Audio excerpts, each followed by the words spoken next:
Assalamualaikum warahmatullahi wabarakatuh.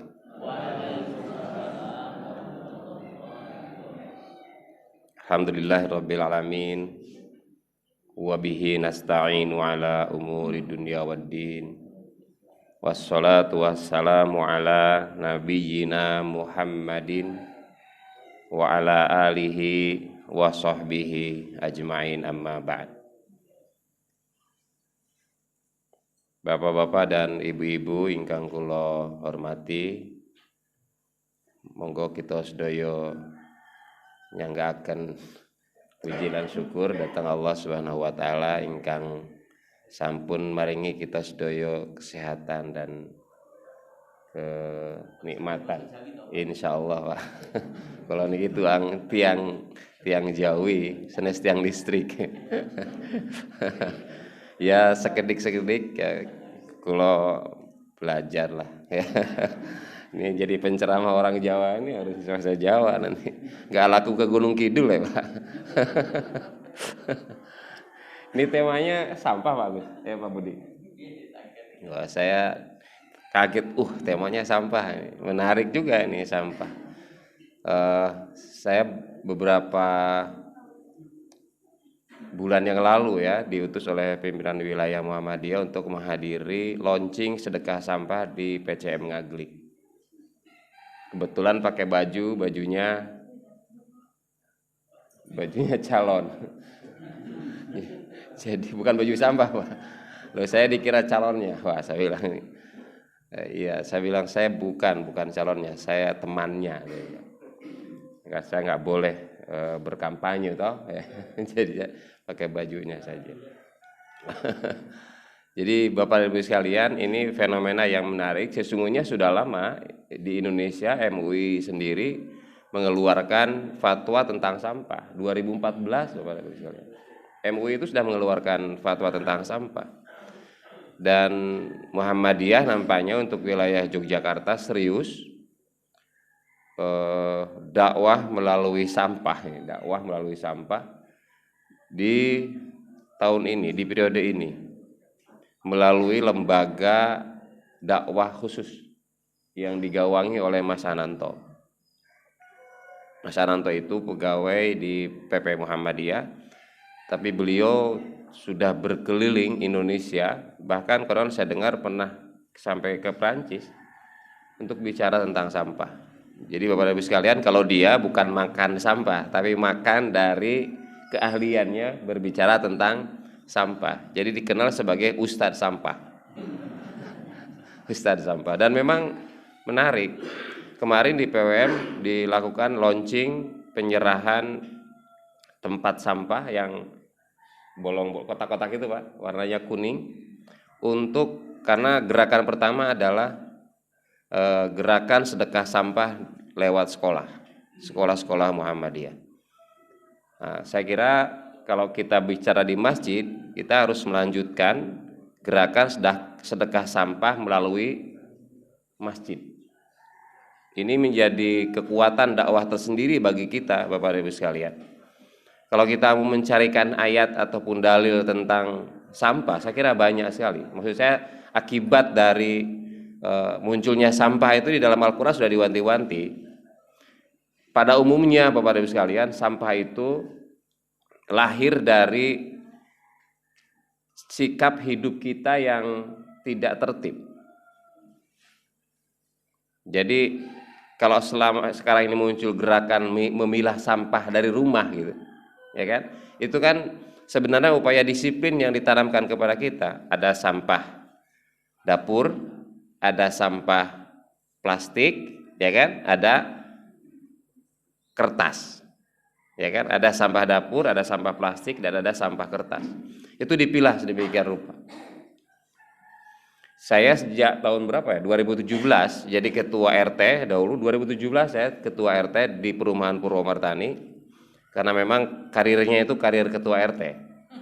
Jadi sudah diinceng kayaknya sebelum pindah ke rumah yang sekarang. Di sana sudah didapuk untuk menjadi ketua RT. Saya bilang saya mau pindah, jadi tidak cukup untuk menjadi ketua RT selama 3-4 tahun di sini. Udah saya pindah jadi ketua RT juga. wajahnya memang wajah RT. Jadi lah disitulah dengan almarhum istri saya menggagas, ya yuk kita bicara sedekah sampah. Sederhana Bapak Ibu sekalian. Kalau dulu mereka senang gitu dengan gagasan baru itu, lalu di rumahnya dikumpulin, mungkin lama-lama merasa rumahnya jadi kayak sampah, dirumpuk sampah di rumahnya. Tapi itu setiap 2 minggu sekali mereka datang ke pos kamling di depan rumah saya, kemudian dicatat satu persatu. Lalu saya bilang, memang semuanya juga harus ada tujuan. Kalau ada tujuan mereka semangat. Kita piknik akhir periode saya. Di piknik akhir periode. Wah menarik ini, sudah puluhan tahun nggak pernah piknik. Coba bayangkan, di perumahan aja puluhan tahun nggak piknik-piknik. Maksudnya piknik bersama. Saya kira kalau sendiri-sendiri mereka piknik tiap minggu ya kan. Tapi bersama itu nggak ada. Alhamdulillah tuh selama 3 tahun satu periode kita piknik dari sampah Bapak Ibu sekalian. Dan mereka disiplin. Jadi setiap 2 minggu sekali ngumpulin sampah dari rumahnya, dijual di depan kita undang tukang rombong itu, ya kan? Kemudian kita kumpulin tuh uangnya. Memang nggak cukup untuk menyewa mobil dan kebutuhan piknik itu. RT itu masih digaji nggak Pak sekarang? Dulu kalau nggak salah 600.000 ya. Masih Pak. Nah itu yang 600.000 itu saya kembalikan ke warga. Gitu. Jadi kalau yang jadi Pak RT ya alhamdulillah 600.000. Nanti kalau satu kelurahan 5 miliar ya mungkin kali 3 kali 5. Kan 1 M toh, kali 5 kali 3 juta Pak ketua RT. Nanti bisa money politik for RT. Karena 3 juta kan kalau misalnya naik kali lipat dengan uang anggaran desa. Jadi Bapak Ibu sekalian, semangat yang dibangun itu memang orang semua harus bicara soal tujuannya apa. Atau kita lihat problemnya. Jadi sesuatu itu kita lihat problem yang melahirkan sampah, lalu itu mengingatkan pada diri kita bahwa ini memang bermasalah. Lalu yang kedua, yang kedepannya adalah untuk apa? Lalu kita olah di dalam supaya sumbernya kita kurangi, kemudian akhirnya kita bisa bermanfaat. Nah, kalau tadi saya contohkan adalah untuk piknik, maka kalau pendekatannya spiritual kita jadikan sebagai semangat berdakwah. Saya tadi malam yang ngirim di grup pimpinan wilayah mengatakan bahwa ini isu tentang sedekah sampah itu sangat strategis dan akan menjadi ciri khas masjid-masjid Muhammadiyah kalau kita berbasiskan masjid. LPCR, Lembaga Pengembangan Cabang Ranting dan Masjid, itu menjadi leading sektor dan bekerja sama dengan lembaga dakwah khusus. Dan itu akan menjadi ciri khas kalau ada tempat sampah yang begitu, itu namanya Masjid Wakaf Muhammadiyah. Iya, jadi di depan masjid atau di mana tempatnya, asal jangan kehujanan karena bahannya dari kayak plat ya, kayak besi gitu, nanti bisa karatan. Kalau ada tempat sampah yang seperti itu ditulisi, itu sudah mesti wakaf Muhammadiyah. Dan itu menjadi ciri, bukan hanya label prasasti misalnya. Yang kedua, itu manfaatnya adalah bisa untuk dakwah kepada Bapak sekalian. Memang mungkin tidak akan cepat banyak kalau produksi sampahnya sedikit, dan kita tidak berharap untuk banyak sampah, ya kan? Justru upaya ini adalah untuk mengurangi sampah. Karena bukan hanya persoalan masjid kita, sampah ini menjadi persoalan global. Ya kan, maka kemarin waktu Milad Muhammadiyah yang ke-111 kan temanya kan ikhtiar menyelamatkan semesta. Salah satu perhatiannya adalah bagaimana kita untuk menjaga lingkungan ini. Karena Al-Qur'an menyampaikan a'udzubillahi minasyaitonirrajim, zaharal fasadu fil barri wal bahri bima kasabat aydin nas. Jadi kerusakan di daratan dan di lautan itu disebabkan oleh manusia. Oleh karenanya Bapak Ibu sekalian, saya menyambut baik dan ini menjadi semangat pimpinan wilayah Muhammadiyah untuk berjihad melalui sampah, berdakwah melalui sampah. Ada tulisan menarik kepada Ibu sekalian. Konon katanya ini jam 6 ya selesainya Pak? Alhamdulillah. Saya jam 6 ada dialog Islam. Jadi 1 gram beras itu isinya berapa Pak Wisal? 50 butir beras. 1 gram beras itu 50 butir. 1 on berapa? 5.000 butir. 1 kilo 50.000 butir. 1 kilo loh. Jadi 1 kilo beras itu isinya 50.000 butir. Saya tadi malam ngitung sampai nggak tidur. Sekarang Bapak Ibu sekalian, kalau penduduk Indonesia makan nasi sebanyak 250 juta penduduk Indonesia dibagi 50.000 butir, berapa kilo Pak? Berapa kilo coba? 5 ton. Itu kalau Bapak dan Ibu makan menyisakan 1 butir nasi di piring, dihitung seluruh Indonesia itu 5 ton sekali makan.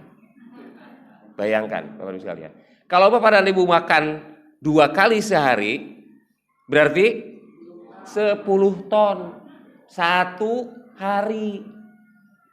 1 kilo beras berapa harganya? 15.000 kali 10 ton berapa Bu? Hah? Berapa itu? 1,5 miliar sehari. Iya toh? Saya udah ngitung soalnya. Mana nih? Iya, 1,5 miliar kali 30. Ya kan? 150 juta kali 30, 340 juta kali 12 kali 15 12 bulan 3,4 M Bapak dan Ibu sekalian. Setahun dari 1 butir beras. Itu 1 kali makan. Kalau 2 kali makan, kalau 3 kali makan lebih banyak lagi. Kalau 2 butir. Nah, sekarang saya tanya sama ibu-ibu, itu sisa yang di teflonnya itu, yang di Magicom atau Magic Chair itu berapa butir Bu sisanya Bu?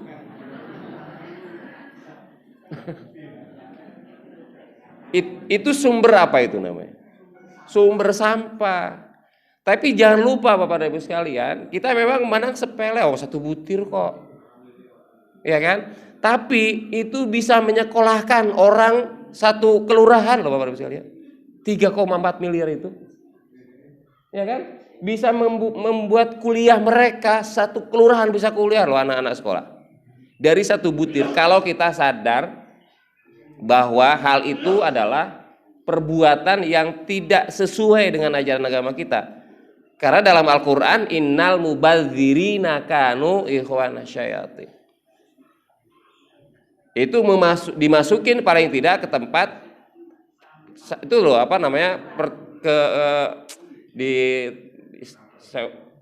tempat cucian piring itu kan ada yang mangkoknya gini. Nah setelah itu kemudian ngumpul tuh 1 hari itu banyak banget tuh Bu, masuk ke tempat sampah. Sudah. Jadi Bapak Ibu sekalian, kalau kita mau berpikir ke situ, Masya Allah, betapa kita ini orang yang tidak bertanggung jawab terhadap rezeki yang Allah berikan pada kita. 1 butir. Makanya kenapa Rasulullah menyampaikan, idza akala ahadukum to'aman fala yamsah hatta yakilaha. Apabila kamu makan, ya kan, apabila salah satu di antara kalian makan, maka jangan dicuci, jangan diusap sebelum kamu menjilatinya atau dijilatkan pada orang lain. Loh, Bapak Ibu sekalian, kalau sama istrinya kan nggak apa-apa. Iya kan, nggak masalah. Kalau tidak kilu sama orang, ya sama istrinya nggak apa-apa. Tapi kalau kita lihat di dunia masyarakat kita di pondok pesantren, saya kira kalau santri suruh jilatin tangan kiainya mau kok. Mau. Kemarin saya ngisi pengajian, ada sisa minum saya. Ustaz saya minum ya. Aku asma loh, saya bilang begitu. Ropopo katanya, diminum sama dia. Biar bisa ngaji katanya. Ngaji kok bisa minum. Ngaji itu belajar saya bilang. Bukan minum. Tapi ya itulah masyarakat kita. Romantisnya Nabi dan Aisyah itu ketika Rasulullah habis siwak, ya kan? Rasulullah habis siwak, kemudian kan menyerahkan itu ke Aisyah. Oleh Aisyah diapain? Diambil, kemudian dipakai sama beliau.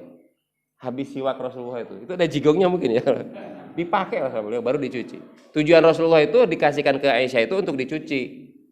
Tapi beliau pakai dulu. Itu saking cintanya sama Rasul. Ya suaminya Rasul dilawan. Ya kan, bukan Pak Budi ya.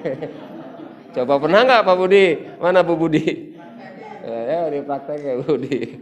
Nanti habis makan, kalau nanti ada makan, nah mana cari Bu Budi ini Bu gitu kan. Jigongnya itu saya sedang mengatakan bahwa Bapak Ibu sekalian betapa hematnya, betapa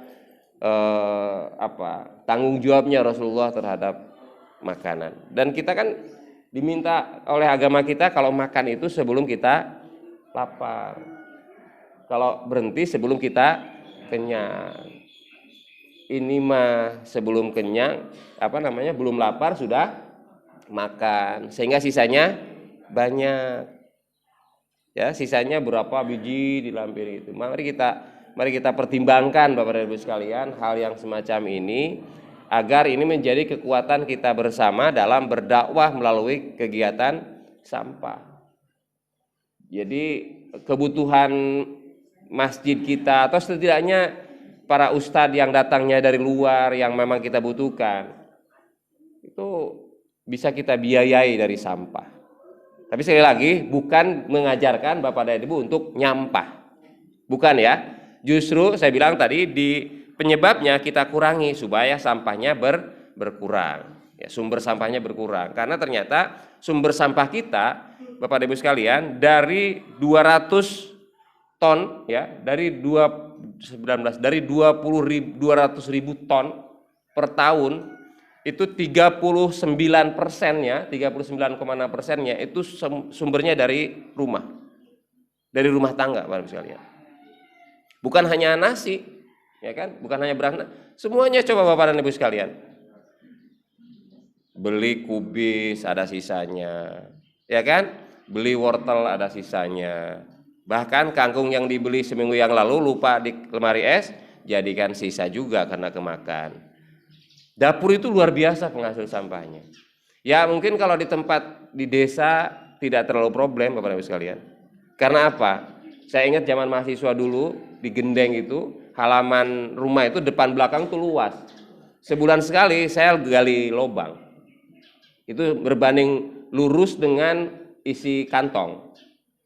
Kalau kantong gali lubang tutup lubang, ya kan sama itu juga dengan sampah, gali lubang tutup lubang. Sebulan penuh kita gali lagi pindah gitu.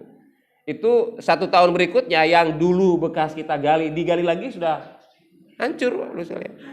Cuma kita bilang jangan sekali-kali masukin plastik. Nah itu problem utama kita di plastik. Jadi kalau urusan sampah dapur kompos itu bisa kita antisipasi dengan buat lubang di dalam lingkungan kita masing-masing bagi rumah atau lingkungan yang punya lubang. Nah, kalau saya di perumahan bisa biopori. Semuanya sudah jadi tembok ya Bu. Itu juga nyesel saya. Ya bukan saya yang nembok sih, dari developernya. Nggak ada belas satu ini pun tanah. Nggak ada. Jadi ketika rame-rame isu tentang sampah ini, saya gular gilir, orang Sunda bilang kesana kemari. Ini mau nanam paralon gitu. Ini mau disimpan di mana? Nggak ada. Nah sekarang saya buka kombloknya, sudah dibuka, lebih tertarik menanam anggur. Ya kan? Nah, baru kepikiran nanti dibikin sampingnya mungkin bisa kita, ya kan, sampingnya bikin paralon itu, ya kan, dibolongin bawahnya, kemudian sampah-sampah dapur itu, ya kan, yang dari kulit pisang, kulit jeruk, yang kayak gitu dimasukin ke situ, nanti menjadikan merembes airnya dan sekaligus menjadi pupuk. Nah itu saya lihat persis tuh waktu di Ngaglik itu bagaimana mereka mempraktekkan, luar biasa Bapak Ibu sekalian. Dan memang gerakan yang kayak gini nih yang semangat emak-emak. Kalau bapak-bapak nggak ada lah kayak gitu. Bapak-bapak tidur. Saya lihat gerakan ini banyak ditopang oleh emak-emak semua. Memang emak-emak itu nggak bisa dilawan. Mama nggak bisa dilawan. Riting ke kanan belok ke kiri. Pokoknya luar biasa deh emak-emak itu. Soal bicara lebih banyak emak-emak daripada bapak-bapak. Ya kan? Iya, bapak-bapak baru satu kalimat, emak-emak sudah 200 kalimat. Dari boleh bangun tidur itu. Dan saya merasakan, Bu. Jadi nggak usah khawatir. Saya merasakan ketika saya menjadi emak. 2,5 tahun lebih saya jadi emak. Mulai dari bangun tidur sampai tidur lagi ini ngomong aja. Saya kok aku jadi begini sih? Ngomong terus. Oh, anak saya ini gini. Guys. Pegel rasanya.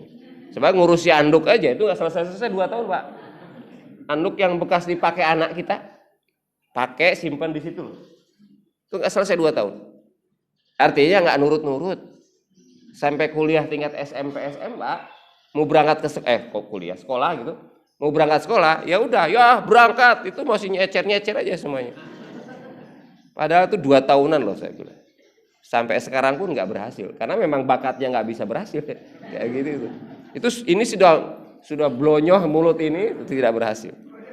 Ya, ini juga sama Bu, nanti bisa diterapkan ke Bapak soal sampai ini, Pak, ini loh sisanya kata Pak Yayan, ini berapa? 3,4 miliar. 3,4 miliar setahun. Jadi kalau Bapak ngurangi 1 biji ya lumayan. Ya kan 3,4 miliar kurang 1 biji beras. Luar biasa Bapak-Bapak sekalian. Kalau nggak usah banyak majak, kita ngitung di Yogyakarta ini. Lalu gimana caranya supaya dia menghadirkan sampahnya kita kurangi, makan kita tata sedemikian rupa, jangan sampai menyisakan, ya kan? Termasuk kepala ayam itu kan, kemudian itu bisa diolah lagi Bapak-Bapak sekalian. Saya lihat pengolahan tapi memang pabrikan. Nanti mungkin BP-nya PCM bisa membuat pabrik pengolahan untuk makanan ayam, tulang-tulang itu loh Bapak-Bapak sekalian. Jadi tulang itu ternyata masuk lagi ke mesin, keluar itu yang jadi butiran-butiran makanan pelet itu bahan bakunya itu dari tulang-tulang itu. Nah, itu bisa setengah tulang dikumpulin gitu ya, setengah tulang. Tapi kita memang harus siap penampung dan ada pabriknya. Itu bisa olahan rumah tangga saya kira. Jadi itu bisa menjadi kekayaan yang luar biasa bagi kita semua kalau memang kita aware di situ. Bapak dan Ibu sekalian,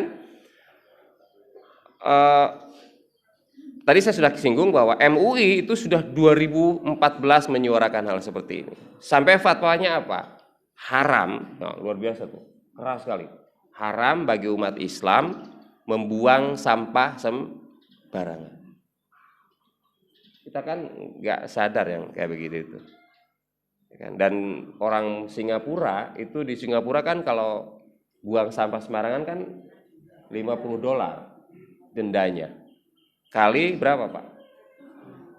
8.000 atau berapa dolar Singapura itu? Lumayan lah ininya dendanya. Tapi juga kalau datang ke Indonesia tetap dibuang sembarangan juga. Ya kan, karena di sana penegakan hukumnya ketat. Kalau di tempat kita tidak ketat. Jangankan soal buang sampah, ya kan? Soal suara pemilu aja itu bermasalah gitu di tempat kita ini. Sehingga ya kita tidak perlu meniru mereka ya kan dengan ketatan seperti itu, karena buat kita tidak perlu sesungguhnya dengan cara diintimidasi ataupun diberikan punishment yang semacam itu. Karena jangankan untuk bayar denda kita, untuk bayar SPP anak saya kita kurang. Tetapi yang harus kita lakukan adalah kesadaran yang dari dalam diri kita bahwa menata ini ya, menata sampah, apalagi kita bersemangat untuk sedekah melalui sampah, itu sesuai dengan ajaran kita. Yang pertama adalah hilangkan sikap mubazir dalam diri kita. Karena satu pun kalau kita hitung itu bisa banyak dan sesungguhnya itu adalah mubazir. Innal mubazirina kanu ikhwana syayatin. Itu sesuai dengan ajaran kita. Jadi kalau diresapi Bapak dan Ibu sekalian, itu akan menjadi nilai-nilai agama yang hidup di dalam masyarakat kita. Apalagi kalau kemudian karena memang kita tidak bisa menghindar dari sampah, kardus bekas, air botol bekas, botol air mineral juga itu jadi sampah. Ya kita pilah-pilah Bapak dan Ibu sekalian. Jadi dari rumah monggo Bapak dan Ibu bisa dipilah-pilah tuh. Kardus bekas itu beda harganya antara kardus, kemudian bekas kantong snack ya kan, koran, sekarang koran agak susah ya. Nah, kemudian HPS. Loh dulu saya bisa lumayan loh Bu, setahun itu ya paling enggak 100.000 HPS itu. Karena mahasiswa dulu tugasnya makalah. Nah, saya punya mahasiswa 10 kelas kali 30 sudah 300 paper. Bawa ke rumah untuk lumayan tuh penghasilan tambahan dari menjual makalah punya anak-anak. Karena waktu itu belum ada yang namanya soft file yang sekarang ini, ya kan? Kalau sekarang sudah soft file, saya juga udah males nerima makalah yang di print out. Dan kasihan juga anak-anak kita, ya kan? Ngapain juga harus ngeprint? Kalau itu sudah bisa di-share lewat grupnya masing-masing. Jadi penghasilan tambahan hilang, ya kan? Nggak apa-apa. Ya kan? Karena kita juga bersedekah kepada anak-anak kita. Jadi kalau saya katakan nggak usah di print out, betul Pak Yan? Betul, nggak usah di print out. Dan mereka senang rupanya, ya kan? Mereka senang rupanya karena biasanya dulu kuliah itu ya mungkin bapak-bapak dan ibu-ibu yang juga mengalami proses perkuliahan, kan kita harus bagi kepada teman-teman kita. Ya kan? Jadi kalau saya bikin makalah dibagi ke teman-teman, ada 30 orang ya 30 anak. Dibagi, berarti kan kita harus fotokopi banyak. Nah sekarang nggak perlu. Itu juga menjadi bagian dari upaya hemat yang harus kita tanamkan, Bapak-Ibu sekalian. Kalau nanti kemudian terkumpul dengan baik, kertasnya dikumpulkan, kemudian yang sampah kompos bisa Bapak dan Ibu olah untuk menjadi pupuk di rumahnya, kemudian yang plastik kita kumpulkan. Rupanya Bapak dan Ibu sekalian, botol plastik dengan tutupnya itu jangan disatukan, karena harganya beda. Tutupnya itu beda dengan botolnya. Kemudian itu orang sampah itu memang mengerti banget, ya kan, mengerti sekali. Kita bisa belajar mungkin sekali waktu bisa ngundang ahli sampah. Pengajiannya ini kan saya bukan ahli sampah nih, tapi mas-mas yang bisa pakai rombong itu kita bisa minta penjelasan dari dia. Sesungguhnya bagaimana tuh pemilihan sampah itu supaya, karena kalau sudah dikelompokkan mereka juga senang. Mereka sudah senang sehingga dia bisa bayar, walaupun mereka itu ya mereka lebih banyak untungnya daripada kita. Kulkas butut, kulkas rusak, sebenarnya masih kita perbaiki, tapi karena mungkin Bapak dan Ibu semangatnya beli kulkas baru, dijual lah. Kalau dikasihkan ke tetangga, nggak enak padahal mungkin tetangga juga butuh, ya kan, tapi nggak enak. Dijual lah ke tukang sampah. Berapa harganya Bu? 50.000.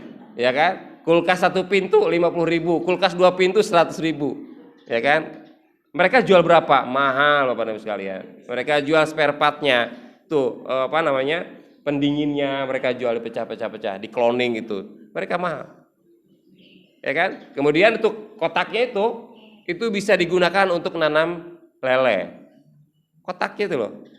Ya kan, itu bisa digunakan untuk nanam lele. Semua mereka bisa bermanfaat. Hanya kita saja yang tidak pandai memanfaatkan sampah. Karena kita pandainya adalah mengumpulkan sampah. Ya kan? Padahal sebenarnya bisa kita manfaatkan. Jangan buang barang yang masih kita bisa manfaatkan. Jangan buang barang yang masih kita bisa manfaatkan. Bapak dan Ibu sekalian. Karena apa? Itu menjadi mubazir. Kita itu menjadi sahabatnya setan. Dikumpulin Bapak dan Ibu sekalian. Tapi bukan untuk ngebagi enggon, bukan ngebagi rumah, dimanfaatkan. Lah kan kebiasaan kita apa, Bu? Ibu itu mohon maaf loh, bapak-bapak mungkin sama saja. Yang suka sepeda itu sepeda sudah 5 di rumah, beli lagi. Ya kan, beli lagi terus begitu sampai di dinding numpuk gitu. Ya kan? Kalau dibilang lo itu adalah aksesoris, monggo, ya kan? Sama dengan ibu-ibu, tapi ibu-ibu bukan sepeda, Pak. Panci. Ya kan, ada arisan, wah beli lagi gitu. Ada arisan lagi, kredit lagi. Padahal di rumah itu sudah ada 10 gak pernah dipakai. Gelas macam-macam kayak begitu. Waduh, Masya Allah. Jadi kita tuh memang suka mengumpulkan barang. Lalu kemudian yang lama menjadi sampah dan itu dibuang begitu saja. Nah, ini berarti kalau begitu Bapak Ibu sekalian, ya dihemat. Yang masih bisa kita manfaatkan, kita manfaatkan. Lalu kalau kita uang banyak, gak usah beli lagi, sedekahkan ke masjid. Uangnya biar tidak ribut, ya kan, tidak membuat masalah. bukan wajannya yang disedekahkan ke masjid. Kalau di masjidnya sudah ada ruang penyimpanan sampah untuk kita kumpulkan, baru wajan yang ini dibawa ke masjid, ya kan? Nah, memang ke depan mungkin masjid kita harus punya tempat-tempat tertentu agar bisa menampung sampah. Kalau tidak mau ribut masjidnya banyak sampahnya, di rumah masing-masing dibuat manajemen skenario-nya. Sebulan sekali dibawa ke masjid, di masjid ada panitia. Ya kan, di masjid ada panitia ngumpulin sampah dari jamaahnya. Itu akan menjadi manfaat buat kita semuanya. Nanti bisa ngundang ustadz kondang dari sampah. Kita bisa tertawa, oh transportnya dibayar dari sampah. Tapi entah berapa tahun bisa ngundangnya. Karena ustadz kondang sekelas apa Pak? Yang nasional itu Adi Hidayat lah. Kawan kita. Itu berapa Pak? 25. Iya. Hanan At-Taqi itu 25. Kalau Zoom 20 juta. Saya tahu dari mana? Deresan. Kebetulan saya suka ngisi Deresan dan mereka suka ngundang. Ya, 20 juta. Sebenarnya bukan ustadznya yang ngarani. Manajemennya. Karena rombongan datangnya. Jadi mereka menghidupi orang lain. Saya nggak yakin kalau ustadznya ngarani sebanyak itu. Ya kalau 25 juta dia dapat 10 juta ya maklum. Nah itu lebih kaya daripada ngumpulin sampah, ya kan? Lebih kaya daripada ngumpulin sampah.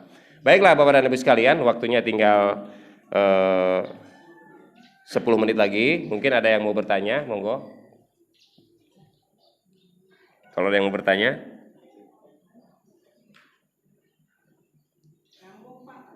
Monggo. Memang kita sedang bicara sampah. Ini kita manusia sampah.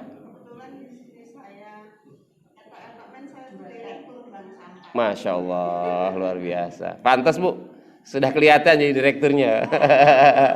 Oke Bu. Saya memang mendirikan bank sampah di kategori 1. Nah, di situ saya kelola sampah masyarakat. Kalau cuma sampah yang seperti Bapak uraikan tadi, botol, buku botol dan bekas kulkas apa itu, saya kira sangat mudah menjualnya Pak. Tapi di sini saya mengatasi sampah plastik lemes yang tidak ada Keresek gitu ya Bu ya. ada nilai jual. Di situ sangat kita kayak bekerja keras untuk memotivasi masyarakat membiasakan untuk hidup dengan memilah sampah dari rumah. Karena plastik itu memang kan tidak ada harganya. Dan sampah plastik itu sangat bermasalah di bumi kita. Saya ingin sadarkan masyarakat itu supaya biasakan mengolah sampah dengan sehat gitu. Jadi kalau saya sendiri kalau pakai plastik bekas sayur itu langsung saya balik karena saya tambahkan kita kumpulin saya stokkan di bank sampah gitu. Jadi kalau cuma sampah bekas TV, bekas kulkas, botol itu kita sangat mudah. Betul. Sangat mudah. Tetapi kalau plastik itu sangat bermasalah dan pengelolaannya juga sangat rumit. Menjualnya ke pabrik juga sangat. Karena memang tidak ada harga jualnya dan ongkos transportasinya terlalu lebih tidak sesuai dengan hasil itu. Jadi saya ingin untuk dengan sebagai besar sampah. Untuk terus memotivasi masyarakat supaya biasa hidup dengan bijak dengan mengolah sampah. Ya, saya kira usulan menarik Bapak Ibu sekalian. Makanya beberapa waktu yang lalu dorongan yang diberikan oleh masyarakat penggerak kesehatan lingkungan, ibu-ibu, mohon maaf sekali lagi ibu-ibu kalau belanja ke pasar bawa kantong sendiri. Karena tadi keresek itu susah untuk dimanfaatkan. Memang bisa didaur ulang, tetapi penampungannya yang tidak ada, gitu loh. Jadi kalau pergi ke pasar belanja, jangan minta keresek. Kecuali Bapak dan Ibu ngumpulin keresek untuk jadi tempat sampah juga. Akhirnya kita justru memproduk sampah. Saya berikan contoh, ada satu kawan, di perumahan Mojo Asri, Bapak Ibu sekalian. Dia datang ke sini mungkin berapa tahun ya? 6 tahun apa 7 tahun lalu, dan saya berbicara dengan beliau. Sampai hari ini dia tidak pernah nyetorkan sampah ke petugas sampah RT-nya. Coba Bapak Ibu sekalian. Lagi sampai hari ini bertahun-tahun nggak pernah nyetorkan sampah. Loh, terus sampahmu kemanain? Saya bilang. Itu Bapak Ibu, dia pakai wadah cat bekas yang besar itu, ya, terus dibolongin. Nah, dari rumahnya itu kalau misalnya sampah dapur tadi, daun-daunan, kemudian bekas kulit makanan, buah-buahan, masukin ke situ, dicemplungin ke situ. Kemudian yang botol-botol air mineralnya, kemudian plastik yang masih bisa digunakan, kemudian kertas-kertas, dia pilah dan dia simpan betul tadi di depan rumahnya. Itu diambil sama tukang sampah. Aku nggak jual kok, aku sedekah kepada si tukang sampah. Jadi itu nggak pernah diambil sama petugas. Jadi diambilnya adalah sama tukang sampah. Sampai senang dia. Tukang sampahnya itu kalau lewat ke situ, karena dia tinggal ngambil. Wadahnya tinggal ngambil. Lalu Bapak Ibu sekalian, yang di wadah itu seminggu sekali diambil sama tukang pancing. Apanya? Magotnya, Bapak Ibu. Jadi diambil sama tukang pancing. Magot itu tahu Bu? Belatung yang gede-gede gitu. Dan itu bermanfaat sekali untuk mancing. Dia bercerita ke saya, ini luar biasa. Saya lagi pulang ke rumah, itu saya ketemu di rumah sakit waktu itu, ngobrol dengan dia. Saya pulang ke rumah gular gilir ke sana kemari nih. Aku di mana saya bilang nyimpen. Kalau Mas Ananto dia dua ininya. Tong cat yang besar, bawahnya juga, atasnya juga dibolongin, airnya turun ke bawah, ditampung di bawah, kemudian pakai keran, itu jadi pupuk. Airnya itu loh. Nah, yang atasnya juga sama jadi magot. Menurut dia 3 bulan baru penuh. Ya? Magot ya Pak. Jadi 3 bulan baru penuh. Sesuai dengan kebutuhan rumah tangga. Kalau ibu menjadi tukang jualan sayuran ya tentu sehari penuh. Ya kan? Itu harus punya banyak. Maka perlu kita galakan itu, satu rumah mungkin satu. Kalau kita tidak punya lahan ya kita bisa bersama-sama dalam satu lahan bersama, kita buang ke situ sama-sama. Pakai ember tumpuk yang tadi saya katakan itu, dibolongin nanti airnya masuk ke bawah. Dan itu bisa menjadi pupuk bagi lingkungan kita, pemanfaatannya. Jadi kalau kita bicara soal penghematan yang semacam itu Bapak Ibu sekalian, belanja tidak usah menggunakan kresek, bawa kantong masing-masing. Saya kira itu Bapak Ibu sekalian yang dapat saya sampaikan. Kurang lebihnya mohon maaf atas segala kekurangan. Aku qouli hadza fastaghfirullahaladzim li wa lakum innahu wal ghafurur rahim. Wabillahi taufiq wal hidayah. Wassalamualaikum warahmatullahi wabarakatuh.